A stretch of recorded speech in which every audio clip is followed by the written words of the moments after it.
Hello, welcome to A Wash with Colour in West Monaghan. This is the town of Clones, situated 1 mile from the Northern Ireland border and County Fermanagh.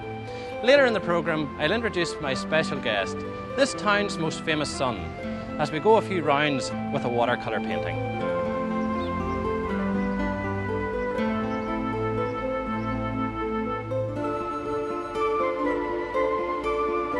Clones has been inhabited since pre-Christian times and gets its name Cluan Oish, the meadow of Oish, from a local chieftain who was one of the earliest settlers.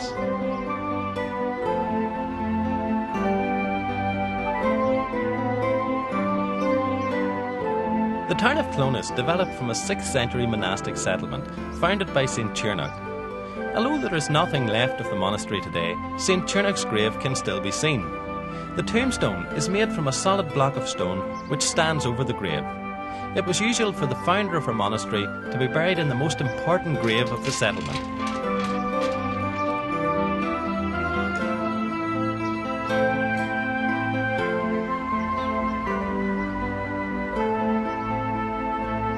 This building is referred to locally as the Wee Abbey. It dates from the 12th century and marks the next stage of development in the story of Clones. It was not until the 17th century that Clones became a town. Its central location ensured that it developed as a centre of trade and commerce. It became a crossroads for all aspects of human contact and a thriving market town. In the 19th century, the arrival of the Ulster Canal and the Great Northern Railway increased the town's importance as a commercial centre. Over 300 local people were employed on the railway, but the good times were not to last. With the signing of the treaty in 1922 between England and Ireland, Clones became a border town. Customs officers were put in place on both sides of the border, and things became awkward for business and commerce.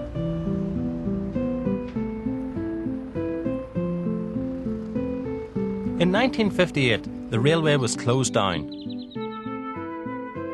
Today, all that is left of the railway is this canopy, but it is the symbol of the new Clones, as it is the centre of a park dedicated to Clones' boxing hero, Barry McGuigan.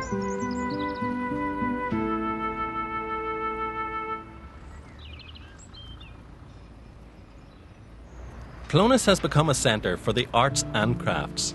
The town was recently the setting for Neil Jordan's smash hit movie, The Butcher Boy. Local artist and signwriter Harry Cleary and his wife Cynthia are continuing a tradition passed down by his father.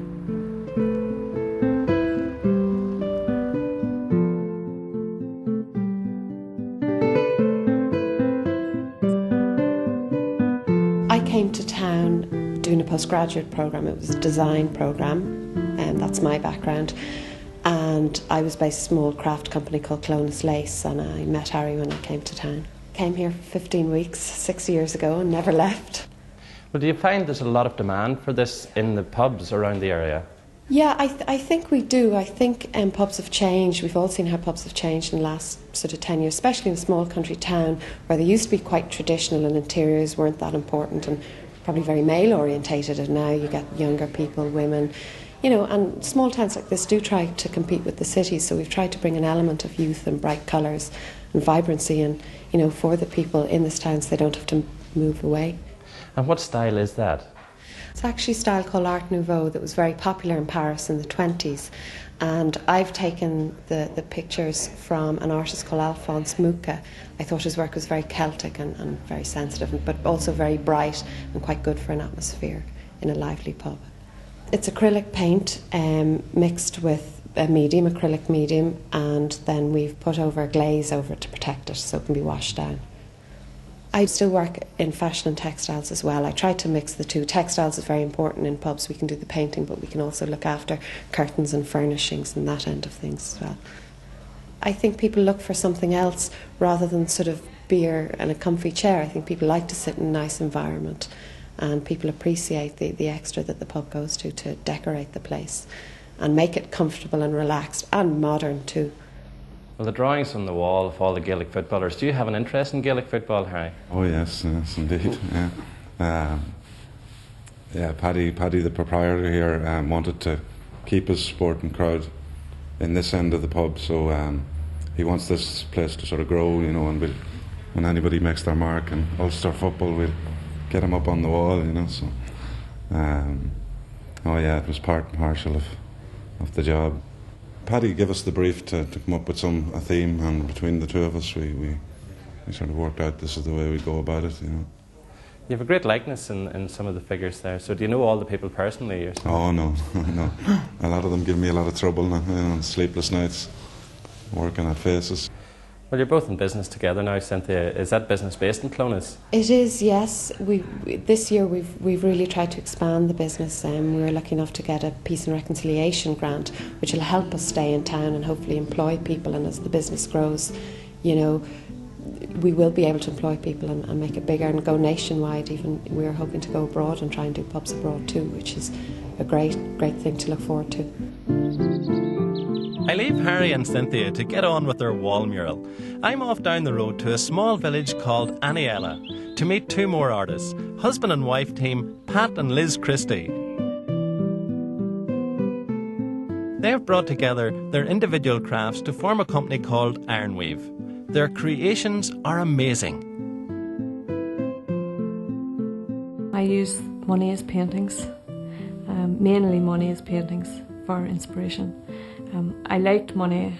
When I was at school, I was introduced to Monet by my art teacher, and the interest always stayed with me. And when I came back here to start weaving again, it was the natural progression from what I used to do at college. I went back to doing what I knew how to do, and I sat down with my Monet book and worked from there. I started off and I did up shade cards from the yarns that I was after buying in to match the paintings. So I chose 5 or 6 paintings. But now I would just sit down with the painting and work directly from that. It would be like my palette, and I would take the cones off the shelves as I would see them in the painting and work from that, work from the cones then and build up the colours into the warp. So then when the warp is on the loom, you put a different colour through it, and things can happen on the loom then. You can try out different textures, and you're always experimenting and changing, and things will develop. Well, that loom was bought from Sweden. There's an agent in Dublin, she brings them in, and when it arrived, all the directions to put it together were in Swedish, so myself and my sister sat down and followed the diagrams. So we got it together. Well, Ironweave's a great name for a company. How did that all come about? Well, it's a combination of both our skills. Pat's the iron worker and I'm the weaver.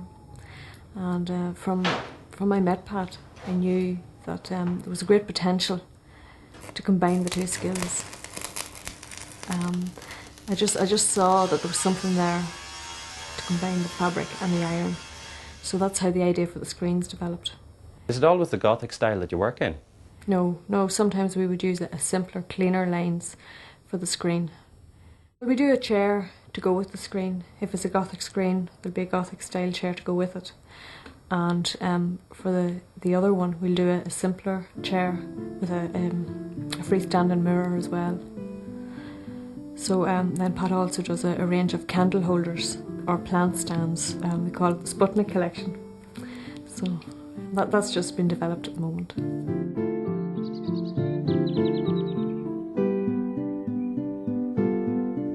And now let me reveal my special guest, Clonus hero, world boxing champion and broadcaster Barry McGuigan.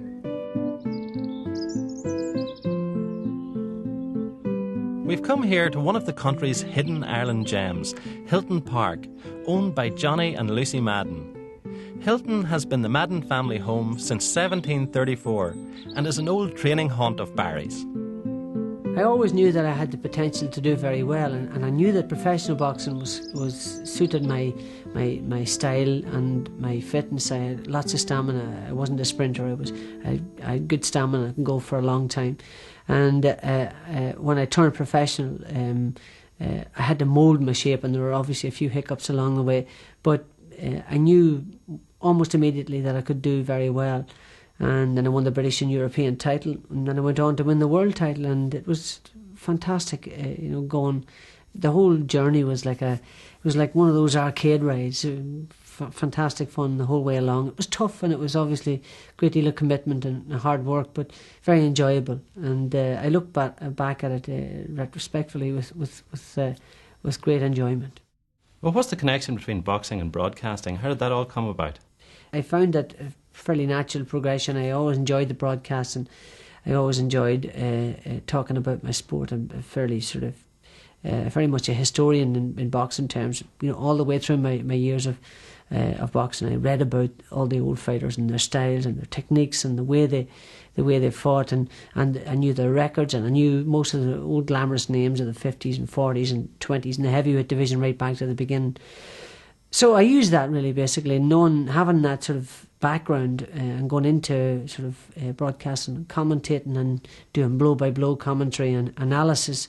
It was pretty normal for me, and just talking about boxing in general, and being able to analyse a guy's style and articulate what you think is going to happen and how the fight is progressing and how you see it unfolding.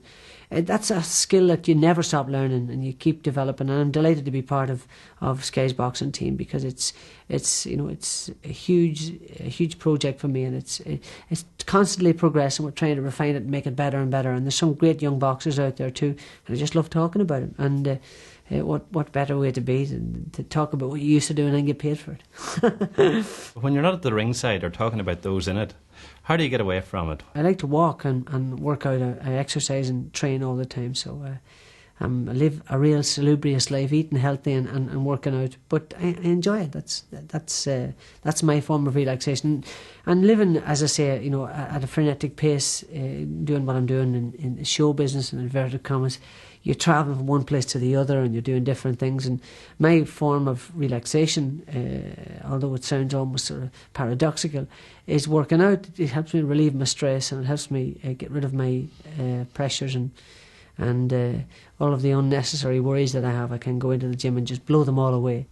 What about the arts and paintings? Have you any interest in them? I have a great interest in Irish artists and contemporary artists like J.B. Vallely and a guy called Tiernan in Dublin, Tiernan.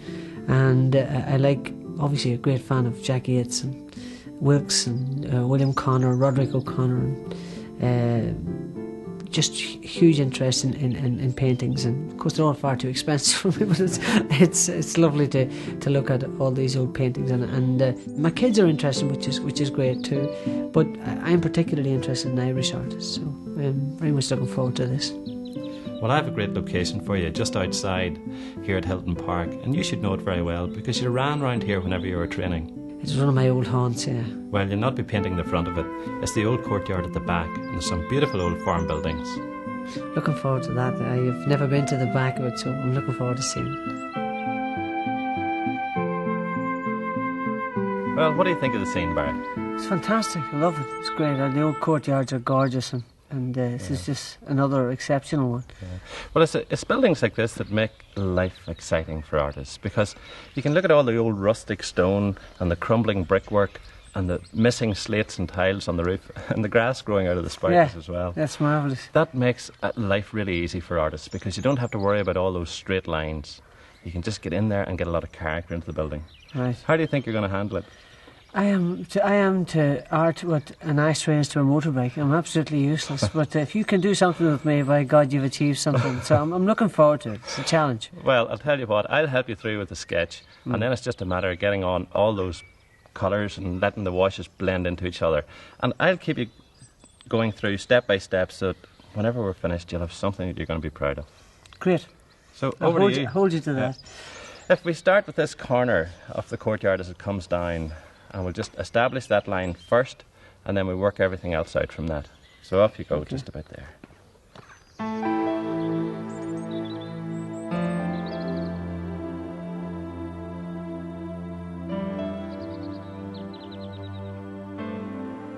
We're going to start in now with those rafters that you can see through the roof. You see where the slates are missing? And the top of the rafters have got a very light top to them. So we have to retain that light colour. And the way we do that is by using the masking fluid. This is liquid latex, and we just use the number 5 brush. I'll show you how I put that on. Yeah, please do. That retains the white of the paper, and then that will peel off whenever it's dry to give us a white line. Do you go down the rafters with that? Yeah, just those lines that you have indicated there. There's one there, yeah. Just straight line down. Okay. Just give it a good wash round.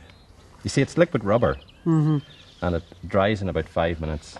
So just clean that off. So we then peel that off when it's done? Whenever it's dry, it just peels off and retains the white. So there's another one. And there's a couple more over there. Now, while we're waiting on that to dry, that's going to take about 5 minutes to dry.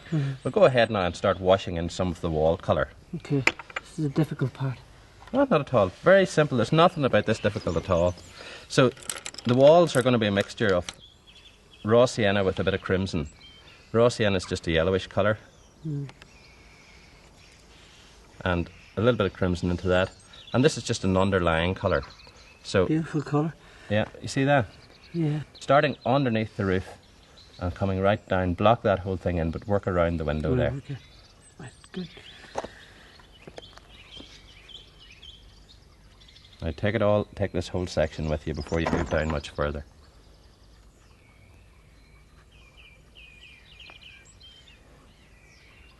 Keep the strokes going when I show you with the brush. If you hold the brush and just, sort of one stroke so that you're not scrubbing at the paper. Okay. You can go over the bricks there as well. Oh, no, I didn't want to touch the bricks in case I touched the window. Right. That's grand. So we're going to cover all of the stonework in that colour first of all. Right, okay. That's you.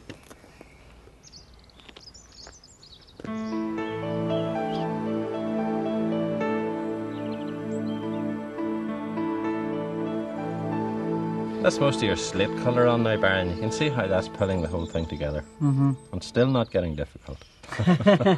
Well, what do we do next? Right, we're going now to put this dark hole in the roof.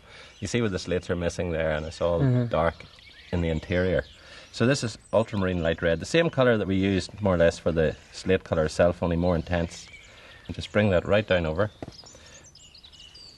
So you can come right down to meet anywhere that there's that slate colour on the roof. You see, it's the darks that really make it come together that gives it that wee bit of punch, Pardon the pun. Exactly. No, I was going to say the colour is almost the same as the roof. Well, it's slightly darker. What's it going to dry out like? Will it actually be different? It'll not dry out as light as the roof now, but it will dry out slightly lighter. And it's a mixture of the same colours, only there's less water in the mixture. And the idea is to pull off the masking tape and then it will show the rafters again. It will, yeah. And you only do that whenever the paint's completely dry. This one here now, fill that in. Whenever you're coming down, go across then, that'll give you the level top to it. Oh, sorry. Don't go over the ridge tag. Is that? Yeah, just come right down here. Cover just all the way. Give me a slap when I get over. I'm used to. Oh, you made a mistake there. Don't do it again. No, hold on, just fill that out. That's it. Now you see with the rigger, and the same colour, you see those really dark cracks you have there underneath the tiles, the little shadows there. Oh yeah. And put a few of those in. That'll just give you the tile That's effect. Lovely. There you go. That's great.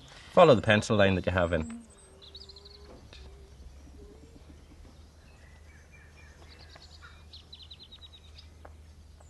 You see, if you keep your hand on the underside, if it's possible, take your hand that way. You can move over this way a bit, and just give you better control over the brush. Right. How's that? Yeah, that's better.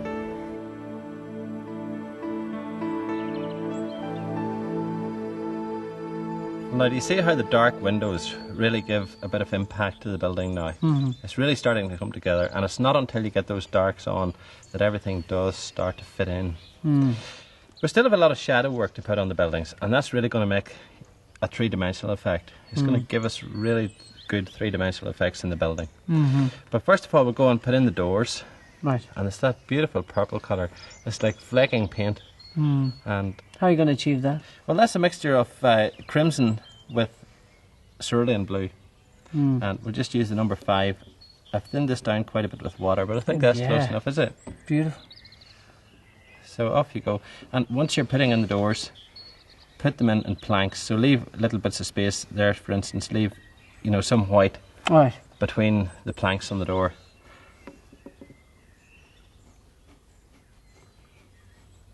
See, you always come right down to the bottom of that, Barry, because that tin kicker... Go over the top. Yeah, the tin kicker on the door is the same colour, only do the strokes coming across with that. Yeah. Okay. So you've never done any painting at all, Barry? None whatsoever. I'm totally inept at painting. But we're changing that. What about at school? Had you any interest in it? I did, but art was never one of my sort of subjects that I liked. It was always being sort of a sportsman. I was always into getting out and playing on the sports field and things like that. You know, it was enjoyed English and geography and history, but I was never numerate either. Father says I wasn't good at mathematics, but I had a head of me like a counter. Yeah. Very good. Well, this could be a new string to your bow. Whenever you want. I don't think so, Devin. Let's give it a go. There you are. Look at the door, and you can see underneath the purple, there's a bit of blue there as well. It probably was painted blue before it was purple. Now there's a wee bit of blue just flicking through that while it's wet. Oh, it's fantastic. There you go. Now I'll load up the brush again, and you can do this door over to the left.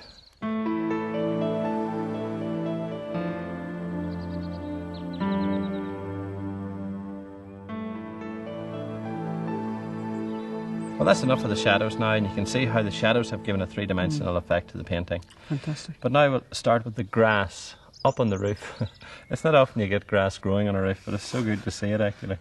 So we just block that all in first of all. So off you go. Just block it all in, give a nice rough top to it. Now, whenever you fill that in, we can bleed a darker green into that, and that'll give that effect of, you know, light side and dark side. That's it, so, yeah. It's a bit light. Just fill that right down to the bottom, Barry. That's it. Now we go in with a dark colour on the number 5 brush, and once you set that in, you see what happens. It just sort of pulls up into it. See the way it looks like grass. Just a little bit across there as well, coming out of the guttern. That's it. And a bit of a dark side to that. Now fill this area. Down here? Yeah, So. all the white. Anywhere that's white, just make it a yellowish green. Shoot a little bit over that orange as well. That's grand. And then there. Give a nice jaggy top to it. That's grand. Now I'll put some of the darker colour in, and that just gives it that sort of 3D effect. Shooting that up through it like that. It's up here? Yep. There's a bit there as well, a big tuft of grass. And there. You see, there's nothing difficult about it. You know, there's no point in, you know, starting to be pernickety and fiddling around little areas. You know, put it on, get the effect that we want. Give us that brush there, Barry, for a sec. Now, you see this masking fluid that we put on? If you just use your finger and pull that off. Try that. It's liquid latex, and it just peels off again and leaves the white paper. Just catch it between your finger and thumb there, and off it comes. Just watch that green that we put on there. There's a bit more over here. And then with this brush here, we just use a bit of raw sienna and water to get rid of the white now, and that gives us the nice light wood colour that's up there. And it looks like rafters and laths. Purple worn rafters. You know? Yeah. There's very little more to do to it. Just a few little bits of detail. And to show up some of the detail, the best thing you can use is a drawing pen. Nice. And if you just want to make a few of those dark corners stand out, just by using the pen and scrubbing a line down and show a couple of stone shapes there, overlapping one another. Off you go. Just go around some of the lines that I've drawn there with the pencil earlier on. That's it. And down here as well, there's another dark line in there for that brickwork, just straight across there. Well, really, Barry, you have a wee bit more of that to do in and around the stonework. You can use the pen to put on some of this railings, some of the railings that are down here. Oh yes, I was going to talk to you about that. How do you get that effect? It's very full. That, I mean, it seemed like it would take forever. Yeah, well, again, you can use the rigger or the pen, and if you were going to use the rigger, the way to do it is just get the red colour that you need, using light red and crimson to get quite a dark mixture of paint. And there's a main frame coming down there at the side of the door, just with the rigger, pulling it down. And again, you're not trying to draw it, you know, like a technical drawing. You just want to have a rough idea of where those main frames are coming down. 1, 2, 3, 4, 5. You can put those down. And you just continue with that technique all the way around to put the railings in.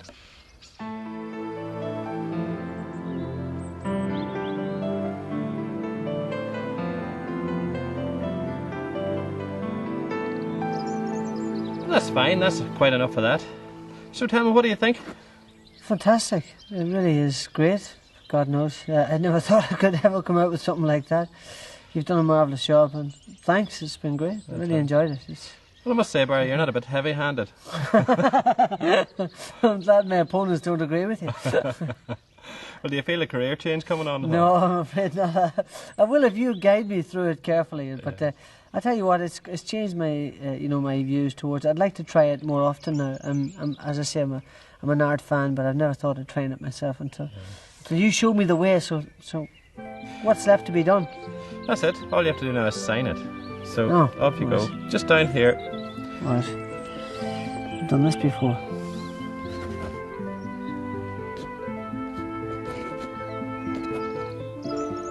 Lovely. Good luck. Good. Cheers.